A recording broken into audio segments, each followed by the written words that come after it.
Coach. Win. Still got the belt. Hell yeah. Win. Still got the belt. We still got the belt. Well, it's a title. It's a title. Belts hold up your pants. Titles are things that you want. It's a title. It's a title belt, I think. Your chest obviously says win right there. You guys are attempting to do something that hasn't been done since the 70s with UCLA. They win 7 straight. If you were to win 3 straight, obviously it would be very historic. Every time we talk to you, it feels like you're the type of guy I'd like to run through a wall for. You got a brand new team this year, though, Coach? Is that right? And what is the messaging going into this historic year potentially?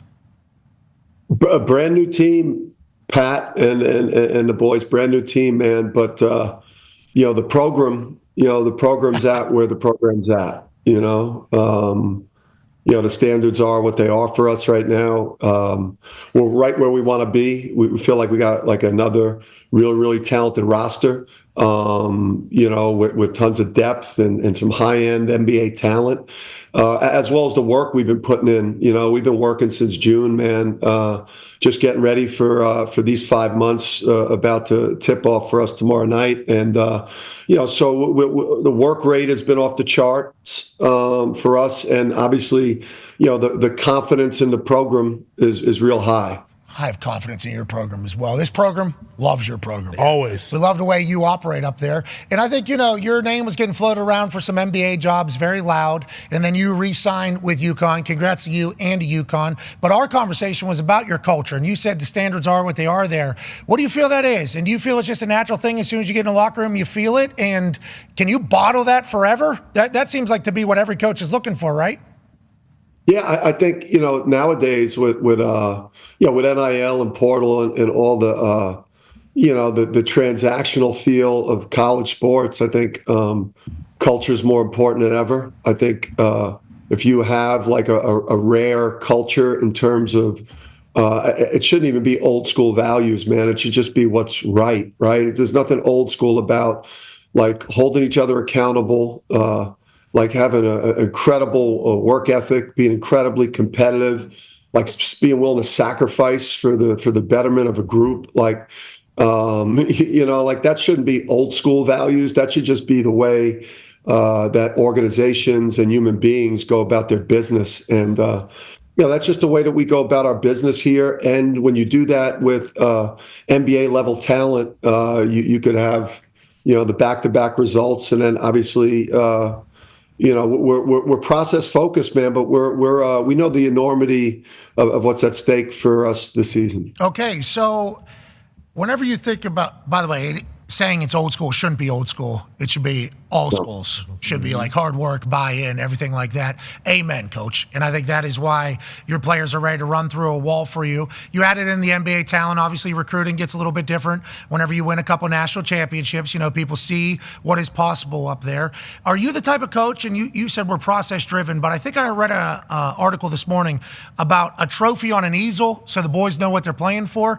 Do you talk about winning 3 straight? Do you talk about winning stuff? What is do you not bring it up? How do you address the elephant in the room about going for history here with 3 straight titles, while knowing that they know, but that's not what, how do you handle that with your team? Yeah, I think when you've done what we've done and you can't imagine a season ending any other way but being the champs. So for us going into the season, there's 5 different opportunities for us to win championships. We play in Maui. We got the Big East regular season. We got the Big East Conference tournament at MSG. We got the regional, and we've got the national championship. So our mindset going in is we want to go 5 for 5 with the championships. That's what you come to UConn to coach. That's what you come to UConn to do. If you coach here or you play here. And for me, just and everyone associated with the program, any season that doesn't, end with us with, achieving championship goals for us in our minds is a failure here at UConn. So you address it head on. Hey, listen, we're here to win. Okay, that's what you're here for. That's what I'm here for. It's why we're working our asses off. I love that.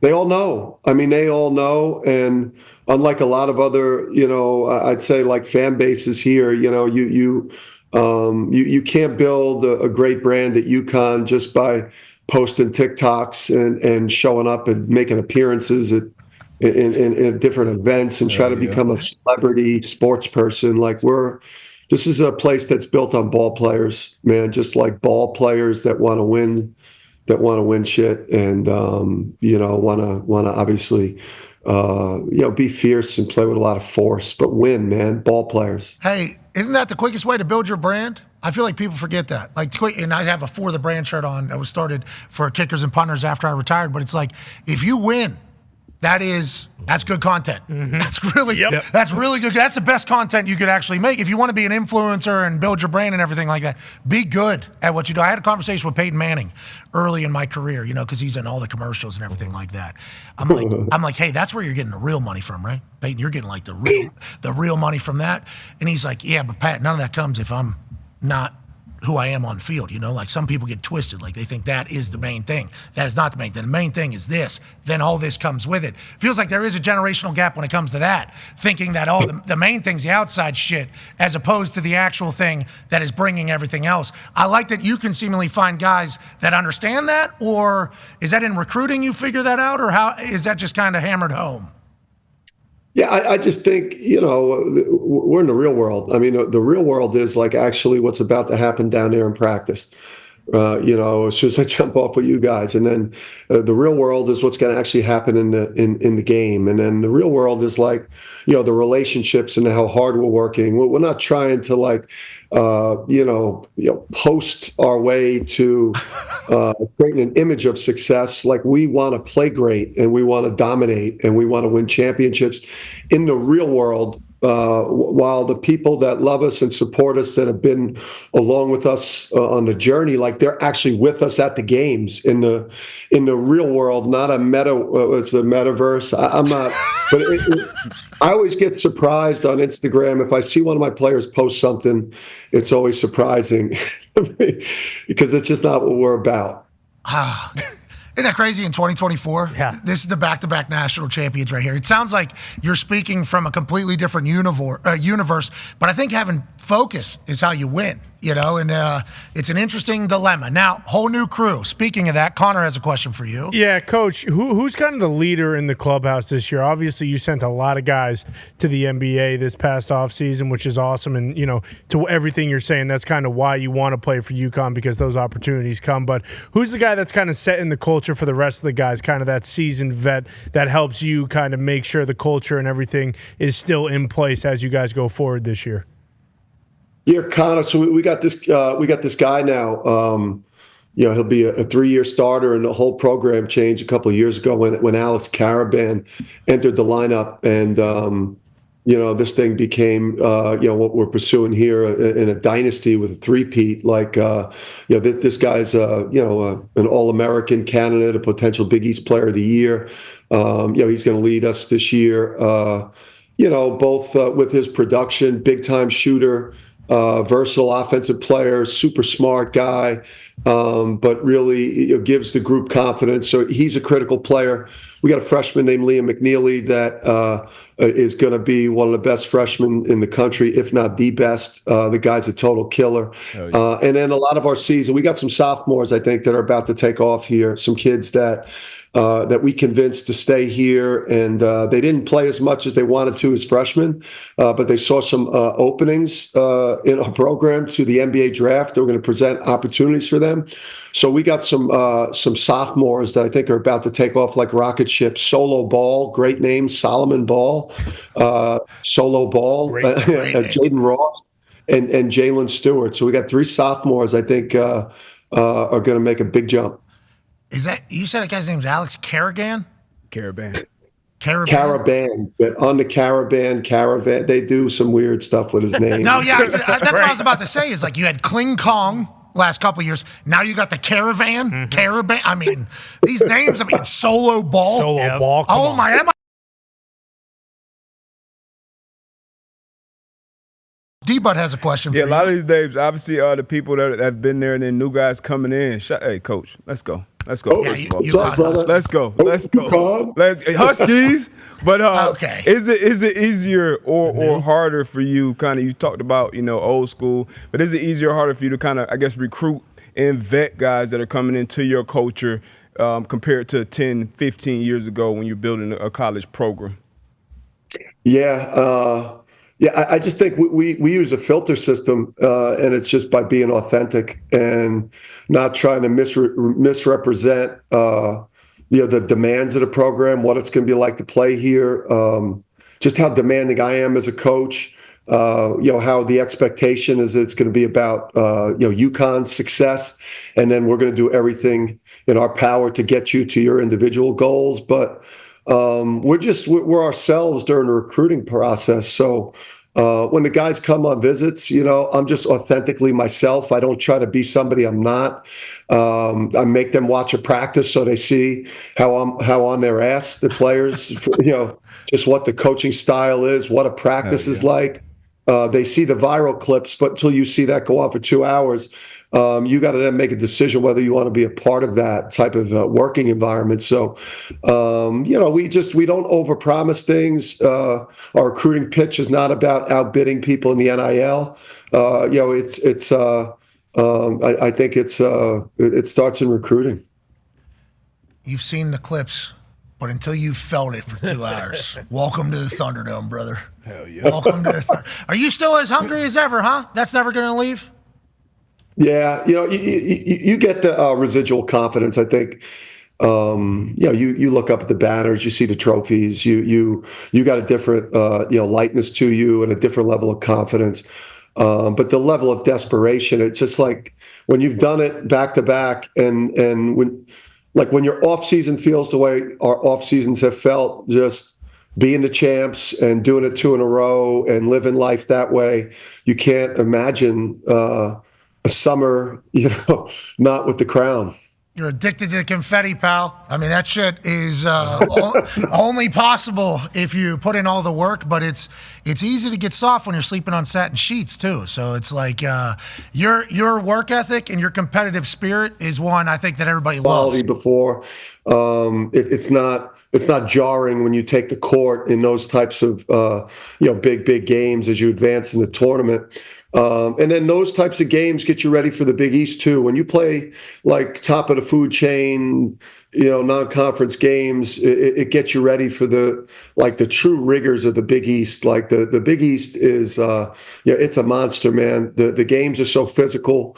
And the coaches are so excellent, and the environments are so intense that and then when you win big non-conference games too, you got to play those games if you want to be a higher seed. And what I discovered the last couple of years is it's easier to win the tournament if you're a higher seed. Strength of schedule, a big piece of the whole March bracketology situation. We've been learning as we go. Obviously, I'm not, the most intelligent college basketball fan, but watching your team do their thing has been fun. And it feels like we knew your team was going to go do it the last couple of years. When will you know if this team is at the same level as the last couple of years' teams? And do you already know that in practice? No clue right now. I didn't think we were good last year until like March, maybe like this team sucks. The beginning of March, was that? You just saying this team sucks going into January, and then yeah. Go ahead. Yeah, you're insecure, man. You're insecure about your team the whole way through until they really prove it to you. And for us, it was like, we went 18-2. The way we finished the Big East regular season last year, like we had nothing left to play for, and we went on the road and beat Marquette and Providence in games that we didn't need just to set a new Big East record. And I'm like, kind of turned to Kamani and Luke. I'm like, we may be pretty good. And then, but you're insecure. You're with your team every day, and you also too, what your team's capable of when they're at their worst. And when you know what your team is capable of when they're absolutely at their worst, that keeps you on edge. It keeps you insecure and humble. And then that just drives the preparation, and it drives the urgency that you're instilling into everyone around you. Translation, borderline making everybody crazy. Yeah, well, making everybody crazy has worked pretty well up there for you the last couple of years. Whenever you see like this year's team, are you going to play the same style? Is it your style, or is it the player like Are these players the same style as last year's players, or will you have to do more coaching? That sounds so stupid, but I'm trying to think of this as a football person as opposed to a basketball person. Like a lot of football offense coordinators, if they just say this is our offense, no matter who's here, normally not going to work. But if you figure out who your players are and then run your shit for your players, that normally works for football. College, same thing, or do you have same style of players? Should we expect same style of offense and everything that you're running, or do you guys have to figure that out through the season? Yeah, so that's a great question, man. So it's like identity of who we are is obviously based on how hard we play. Our identity is our relentlessness, the way that we rebound the ball on both backboards, how hard we're going to play defensively, the pace that we're going to put on people when we take the court. And then we make the tactical adjustments on offense and defense just on a yearly basis to fit the personnel. The personnel is different. The guards have different strengths and weaknesses.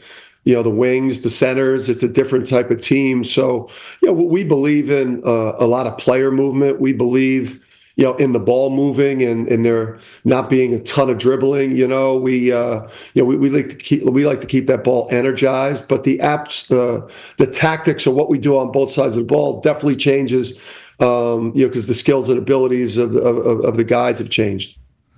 Good luck. Feels like you're going to do it again. Hell yeah. Feels like you're going to do it again. Feels like you're going to do it again. Hey, look out. West Virginia just beat that ass last night. West Virginia basketball is back. Okay, old school Big East. Look out.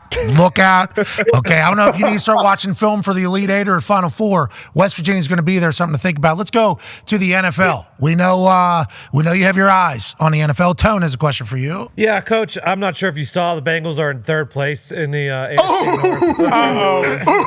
I did see you were the ruler of the jungle week 1 before that Patriots game got the boys fired up. Got that fired up. Now they have looked better as of late. Are your Bungles still alive? Head down. Don't be so embarrassed. Don't be so embarrassed. Patriots are a good team. Oh, that was talking about jarring weekend. Not what I expected. The Browns, I guess for me, it's like I believe in Joe Burrow. Listen, Joe Burrow, Jamar Chase, what the Bengals have done the last couple of years, and then how they play their best ball. As long as Joe is healthy, November, December, January, I wouldn't want to play those guys with Joe Burrow at quarterback. But I would be lying if I said I was like all the way there, like, getting my son tickets to the Super Bowl, So I would say I'm kind of like a petty fan right now. I know like the Browns traded like one of their better defensive linemen today. So like I'm mostly just happy that the Browns got worse. Yeah, that's what we heard from your answer there at the beginning. You're like third in the AFC North, but who's fourth? Yeah. Who's fourth? Is that Cleveland? That's what I thought. That's what I thought. Yeah, Steelers got a bunch of quarterbacks though. So but Russ is the guy, Coach. Russ is the guy. Yeah, I guess that's what they're saying. Yeah, he's blue collar. I think we'll sweep. I think we got to sweep. I think we're going to win 2 versus Pittsburgh this year. I think we're going to get 2. Whoa. Okay, I like that. Wake up, Coach. What do you think? Tone Diggs. Tone will wear a Bengals hat, and I think you got to wear a Steelers hat to a press conference. Oh, I got you. Right, I'm in. If it's a sweep, either way, if it's I'll a be sweep. at the game in Cincy December 1st. So so if it's a split, no deal. If it's a sweep, hat, in the entire thing. Done. Shake it. Let's go. Deal. Shake on it. Yep, there it is. All right. Good luck the rest of the way. Season tips off tomorrow night at 7. Can't wait to watch your team. And then Maui. The fact that just gets dropped in at the beginning. Hey, you want to go to Hawaii and play some basketball? Why not? Yeah, I do want to go to Hawaii. What a place. Don't look at the beach too long, Coach. Don't want the boys to get too comfortable. Got a long season. No chance. Ladies and gentlemen, head coach of the UConn Huskies, back-to-back national champion, Dan Hurley. Thank you, buddy. Yeah, coach. Hey, hold on. No, I'm not going to ask you. The NBA thing was all rouge, right, to do this? Yeah. All right. Thank you, ladies and gentlemen. Yeah, Dan Hurley. Yeah, that's right. We knew you were never leaving UConn, Coach. We knew you were never leaving up there. We're in again. You love that place. Oh, yeah, win 6 straight times. Ladies and gentlemen, Dan Hurley. Thank you. Coach. He was never leaving UConn. No. He's got a factory. Yeah, machine. Woj. him talking about all right. Him talking about like the culture and the standards are what they are. And he said, if I see my guys posting on Instagram, I'm like taken back. Hey, I saw you post happy birthday. Is that? We don't do that. The hell is that? We're doing birthday tweets? Yeah. Is that what we got going on? I was wrong. It's not. You're not wrong. I didn't know. I didn't know we had time to do that. I thought maybe we're getting better. And he didn't say that, but it does feel like that's how the players who are playing for UConn feel. Mm-hmm. Very similar to the guys that are playing in Alabama under Nick Saban. It's like, hey, we're coming here to do what? Get to the league, win championships, get to the league. It's a professional mindset. Forget the NIL stuff. But I think what I've learned from the Alabama thing, talking to people that went to Bama, and now learning from Saban the way they approached it, I mean, that was hey, we're coming here, even if we're backing up for 3 years, we're doing that so that we get to the NFL and we have national championships. Like, it was a very much understood thing. That's why you're coming to Bama. Everywhere else, it was like, playing time, I want to run up my stats, I want to do this, I want to be the star. It's like Alabama, what they sold to people, from what I'm understanding, is like, hey, do you want to come get better? You're going to be competing against the best in the country every single day. You might not play 2-3 years. Like, that legitimately might, but every day in practice, you're going to be getting better than anybody else in the country because of who you're playing against. And then whenever you get your time, you can make the NFL. All their games are going to be in prime time. They're all going to be big games, and you're going to be expected to win a national championship. And by the time you're done, you're going to have at least 2 natties, maybe 3 or 4 if each class gets it right. Feels like that's what he's building at UConn. Just feels very similar to you can feel it when you hear him talk. When you hear him talk about coach, when you hear him talk about the team, you see how passionate he is. And as a player, like, you're not going to UConn to win. Like, you're going there to dominate. And most of us, a lot of us watch college ball once the tournament hits, once March Madness hits. Every game they're winning, they're covering, like it's not even close. Like the game's over, halfway through the second half. So just watching them, obviously being a fan, being an alumni of UConn, it's amazing to watch. The culture and the history that's been there with Calhoun and the group of guys that came before them. But what Dan Hurley's doing, if they're obviously back to back, is incredible. If they're able to get 3-peat, like, that would be unbelievable. But you come to UConn to dominate, and that's what they're doing. Even him talking about last season, we won the last 2 games, set this Big East record, and it's like, okay, now I think we're good and we can actually go on a run. So I feel like it was definitely similar to your point to, like, that Alabama run. Like, guys are going there, and it's like, you might not come here and start. You may have to come. I think you said a story about Julio Jones wanting to play special teams. Like, a lot of guys aren't doing that, and you hear Hurley talking about, hey, I'm not big on a bunch of dribbling, a bunch of one-on-one. This ball's energized. Keep that ball moving. Everybody's engaged on both ends of the course, both backboards, and just watching them play, man, it's a thing of beauty. They got the freshman of the year on the team, too. Yeah. You heard what he said. McNeely is an absolute ball player, but come on. You heard what he said. When he said that, we got a freshman who is maybe the best freshman in the country when it's all said and done. Connor's head almost hit the microphone. Well, I mean, look, Cooper Flagg, before the season starts, playing against, like, LeBron and KD. So I just don't see how going into this entire college basketball season, he's stepping on the court like, oh, man, I don't know if I can dominate this game. It's like, come on. Guy's unbelievable. I think Texas had a freshman go for 29 last night, too. Well, in a losing effort against Ohio State. Oh! Obviously, we've been following along with college basketball for the entire offseason. I saw Bama's number 2. Yeah, Bama's got a good basketball team. Iowa State's number 5. They're always good. Not that. They're not always number 5. Tyrese big shots from Iowa State. For sure. Yeah, how a big shot. And West Virginia, don't look now. Yep. Are they up?